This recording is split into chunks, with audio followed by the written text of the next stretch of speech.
Every year, Yamaha impresses our test riders with their high level of quality and their never-ending drive to make things even better.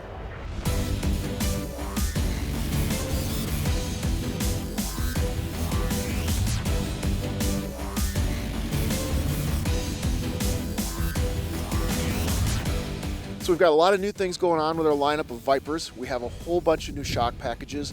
The RTX SE and the LTX LE, the spring-only package, get a new Fox coil spring clicker piggyback shock that's real easy to adjust. There's 3 stops on that clicker knob. It's labeled, it's got a big knob, and it makes a difference each time you click it.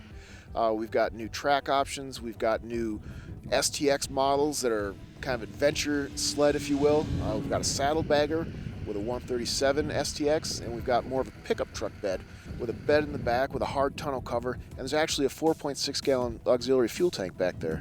So now you've got a sled with over 15 gallons of capacity for great range. More engine technology along with suspension simplification will have the Yamaha faithful smiling for 2016. 3 major engineering projects that we've undertaken for this year. First, we have a new engine management system. It's called YCCT, Yamaha Chip Control Throttle. And what it is it's actually 2 systems working together as one. The YCCT system manages airflow to our 3-cylinder engine. And then we have a second part called D mode that manages fuel flow. And what that does is when it works together, it gives customers 3 different modes that they can choose. Sport, which is everything we love about Vector performance. It's snappy throttle response, it's sporty, it's fun. Then you hit the mode button once and it goes into touring mode, which backs off a little bit of the throttle response, a little bit of that snap in the low and mid range for a little more touring minded trail experience. You also get a little bit of fuel economy gain out of that.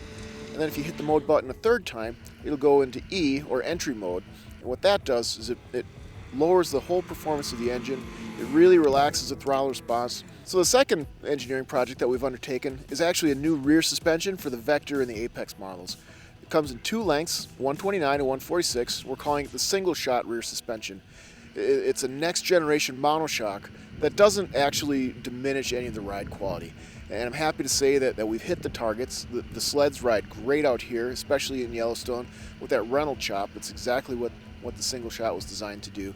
And they're lighter. The 129 is over 10 pounds lighter than last year's 128 mono, and the 146 is actually about 9 pounds lighter than last year's 136 skid.